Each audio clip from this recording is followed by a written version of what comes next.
policiais, militares do Estado mais populoso e mais rico da nossa federação.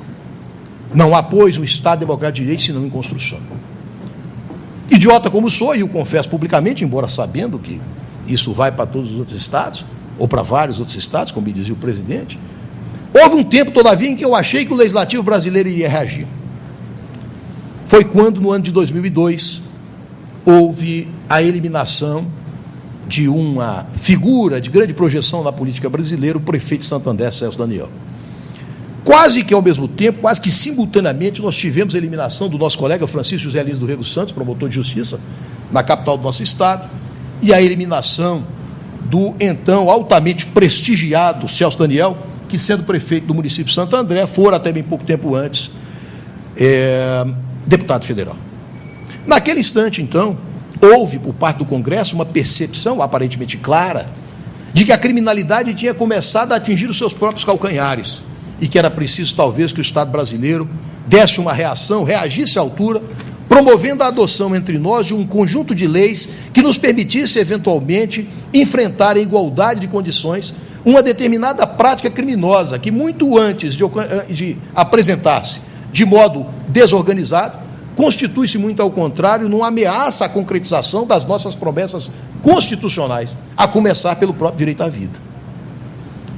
Naquele instante, então, e me permitam fazer alusão a essa experiência pessoal, porque eu acho que ela poderá ser útil para os senhores, eu me vi, então, convidado pela experiência que amealhara como promotor de toques em Belo Horizonte, convidado para auxiliar uma comissão de Constituição, uma comissão mista de segurança pública que se constitui no Congresso Nacional, composta, portanto, de deputados federais e senadores, entre os quais o deputado federal, o então deputado federal, que amanhã será um dos expositores aqui, o professor Marcos Rolim. Naquela ocasião, então, chegando ao Congresso, eu reuni os projetos que ali se encontravam em curso, tentando sondar, tentando compreender qual era a perspectiva do conjunto do Congresso Nacional. Isto é, o que pretendia o Congresso Nacional fazer relativamente à nossa política de prevenção e repressão ao tráfico de entorpecentes. Naquele instante, então, eu percebi que muito pouco cuidava a nossa lei de adotar mecanismos eficientes, mecanismos modernos de expropriação de recursos financeiros havidos por organizações criminosas. E por isso eu me lancei, com a contribuição de alguns companheiros que ali se encontravam, à produção de um projeto de lei.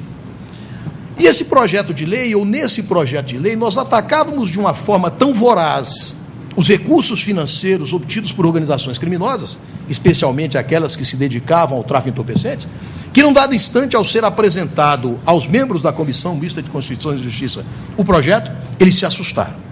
Se assustaram entendendo que aquele projeto era demasiado rigoroso, era demasiado intromissivo, quem sabe até beirasse as raias da inconstitucionalidade nesse ou naquele ponto. E o que é pior, num dado instante, quando eu lhes apresentei a proposta de que a posse de substância entorpecente continuasse a ser punida com pena privativa de liberdade, foi do então deputado Marcos Rolim que eu ouvi as palavras quase textuais, porque delas não me esqueço, abre aspas, do seguinte modo: o sentimento do Congresso é de não aplicação em nenhuma circunstância de pena privativa de liberdade para o usuário, fecha aspas. Eu, naquele instante, então, ainda tentei, nos limites das minhas possibilidades, do meu conhecimento prático, do meu conhecimento científico, convencê-lo da necessidade de que nós agíssemos de forma diferente. Não era possível que nós eliminássemos a ameaça de punição, até porque, durante os anos em que eu estivera na vara de Toxos, dezenas de vezes eu havia recebido a visitação de mães absolutamente desesperadas, pedindo: doutor, pelo amor de Deus, prenda meu filho, porque eu não aguento mais a violência a que ele me submete, eu não consigo mais suportar a violência física e patrimonial que ele produz diariamente na minha casa, quando sob síndrome de abstinência, embora evidentemente não usasse essa última expressão, que é de caráter técnico. Mas eu percebia claramente no comportamento hostil do pai do filho, a evidência mais clara de que o indivíduo se encontrava muitas vezes sob síndrome de abstinência. E eu então dizia, tanto ao deputado como aos demais da comissão, essa história de que há usuários presos por tráfico é uma balela, ou que há usuários presos pela posse para uso é uma balela. O que nós temos, na verdade, é uma punição, é um soldado de reserva, é um mecanismo último para que nós possamos, em alguma circunstância, conter esse indivíduo. porque é preciso que haja uma ameaça para aquele que pretende incursionar no território das drogas, uma ameaça de sofrimento de uma sanção aflitiva, sob pena de, em não o sendo, sentir-se o indivíduo animado ao consumo. E o consumo nós já sabemos o que produz. O consumo produz a reiteração produz o vício produz o tráfico produz a violência. Não obstante todos os esforços que eu então empreendi, e os fiz em grande número e de forma diversificada, não me foi possível convencê-los do contrário. Mais do que isso até. Eu ainda lhes dei a sugestão: façamos a chamada internacionalmente prisão por dias livres. Nós não vamos prender o indivíduo nos seus horários de trabalho, nos seus horários de ocupações lícitas. Vamos apenas prendê-lo no final de semana, para que ele possa, na semana seguinte, ao ter restaurado a sua liberdade, lembrar-se do final de semana que perdeu, do encontro com a namorada que perdeu, dos prazeres que perdeu em virtude de haver, num dado instante, se dedicado ao consumo da droga. Ainda salientei um aspecto: nós não podemos confundir o usuário recreacional, o indivíduo que tem ao seu alcance a decisão sobre consumir ou não a droga, não o confundamos com o dependente, esse sim, destinatário, na nossa ideia, de um tratamento para que ele possa abandonar a droga. Preferiu o Congresso uma solução menos inteligente para ser um pouco mais polido. Preferiu permitir que o usuário se transformasse em dependente, para que todos nós possamos, então, suportar, como temos suportado, mal e porcamente, os custos destinados ao seu tratamento. Quando me vi diante dessa circunstância, resolvi, então, acentuar ainda mais o tratamento repressivo ao tráfico de entorpecentes. Foi aí, então, que eu me animei a carregar a mão com disposição no que diz respeito ao tratamento, tanto do ponto de vista punitivo, quanto do ponto de vista da expropriação patrimonial, por sobre aqueles que exploravam o tráfico de entorpecentes. Afinal de contas, se não se ia punir o consumo, era preciso acentuar, tornar mais efetiva a punição à mercancia. E quando eu digo punição ao consumo, sei que estou incidindo no erro do ponto de vista técnico, já que a lei brasileira nunca puniu o consumo, mas a consumo. O fato é que, ao acentuar esses mecanismos punitivos, ao estabelecer novos e mais eficientes mecanismos garantidores, para que pudéssemos resgatar em prol da coletividade o patrimônio amealhado com a prática criminosa, disseram-me: está severo demais, isso vai atingir o pequeno traficante, e nós não queremos tratar assim o pequeno traficante. Eu virei-me para eles, então, e eu aproveito esses últimos minutos que me são conferidos até para realizar aqui uma manifestação que até, de certo modo, me defende diante da história. Eu, então, me virei para eles e falei: mas peraí, vocês não acham que o grande traficante deve ser tratado com essa severidade? Sim, o grande traficante sim, disseram-me eles. Mas eu falei: então quem é o pequeno traficante para os senhores? Falaram: não, o pequeno traficante é aquele indivíduo que vende pequena quantidade de droga. Eu, então, lhes fui apresentando, baseado na rica experiência que havia vivido em 8.000 processos por tráfico e uso de entorpecentes na vara de Torres. Eu, então, lhes falei: olha, mas não seria o caso de que os requisitos necessários à caracterização dessa pequena traficância fossem mais numerosos? Não seria o caso de que a só pequena quantidade não fosse o elemento definidor? Porque, afinal de contas, sabe-se que o grande traficante também trafica em pequenas quantidades para proteger-se. O traficante profissional também trafica em pequenas quantidades para proteger-se de uma eventual investida policial, e os nossos companheiros das polícias militares e civil bem sabem disso. Eu, então, fui lhes apontando: olha, não seria razoável que o agente fosse primário, e que, além de primário, tivesse bons antecedentes, que tivesse uma conduta social adequada, que a sua personalidade não fosse vinculada à delinquência? E tudo me disseram: sim, de fato. Também não parece aos senhores que, para a caracterização desse pequeno traficante, deveria ser necessário que a conduta tivesse um reduzido potencial ofensivo, expresso na ausência de habitualidade na conduta, no caráter não profissional, na pequena quantidade e na baixa nocividade da substância do produto, com o que eu queria afastar da possibilidade de caracterização de pequeno tráfico ou do pequeno traficante aquele que vendesse crack, aquele que vendesse cocaína. E que também não ocorressem algumas hipóteses que importavam, segundo o projeto, no aumento da pena. Ou seja, não era razoável que se pudesse tratar como pequeno traficante aquele indivíduo que, a par de todas essas condições já mencionadas, tivesse na sua ação caracterizada a transnacionalidade, que praticasse a conduta prevalecendo-se de função pública ou no desempenho de missão de guarda, pato-poder, guarda ou vigilância, pato-poder, perdoe-me, mas é porque não se achava em vigor o Código Civil, que fala hoje em poder de família, e que a infração não tivesse sido cometida nas dependências, nas imediações de estabelecimentos prisionais, de ensino, hospitalares, sede de entidades estudantis, etc., etc. Que o crime não tivesse sido praticado com violência nem grave ameaça, nem com emprego de arma de fogo, nem qualquer outro processo de intimidação difusa ou coletiva, que não estivesse caracterizado o tráfico internacional, que a ação não tivesse por objeto material mais de uma substância ou produto.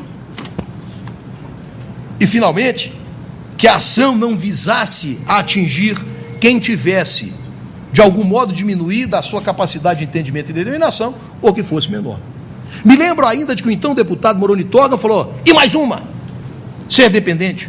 Eu não havia cogitado disso, mas, se é uma condição para tornar a exceção mais excepcional ainda, vamos a ela, pensei eu. E ainda me lembro de quando o deputado Moroni Torga disse, desde que concorram todas as circunstâncias, e eu então ponderei a sua excelência, deputado, quando a lei diz concorrem condições, não é preciso que diga concorram todas. Quando se diz concorrem, é necessário que estejam todos presentes, mas ainda assim, como o deputado era ele e não eu, a proposta foi desse modo apresentada. Qual não foi minha surpresa quando, alguns anos depois, eu vi naquilo que se transformara a proposição que fiz? Porque a proposição que havia feito era no sentido de que existisse o tráfico, que seria punido com grave severidade, e existisse o pequeno tráfico, caracterizado pela reunião de todas essas condições a que fiz referência, e que, uma vez presentes, legitimariam um tratamento mais benigno para o indivíduo.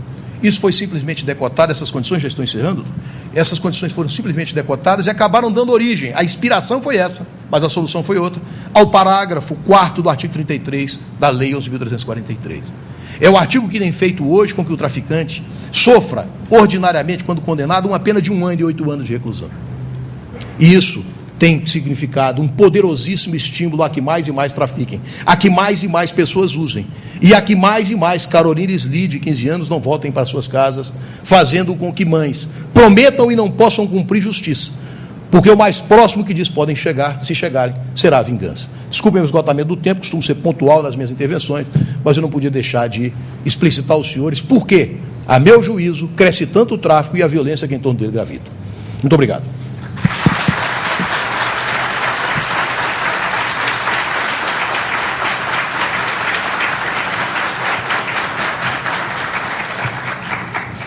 Gostaria de parabenizar a explanação do doutor André. Evidentemente que a fragilização da norma realmente tem trazido a uma consequência chamada cegueira jurídica.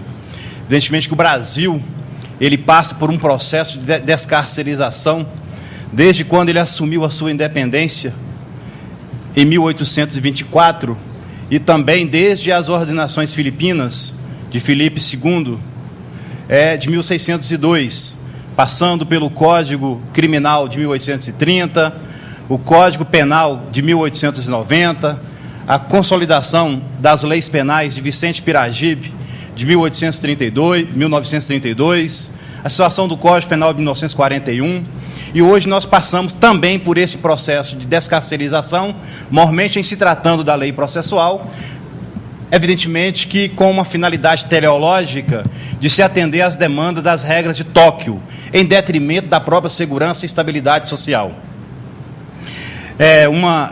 Vamos à fase agora de debates. A pergunta vem para o doutor Nívio Caixeto do Nascimento. Qual o método ou iniciativa dos órgãos responsáveis para combater o crime devem tomar para diminuir os inúmeros índices de envolvimento com o tráfico de drogas que acarretam vários delitos e fazem várias vítimas junto à sociedade? A pergunta vem do colega do sistema penitenciário, o agente penitenciário Wesley Lopes.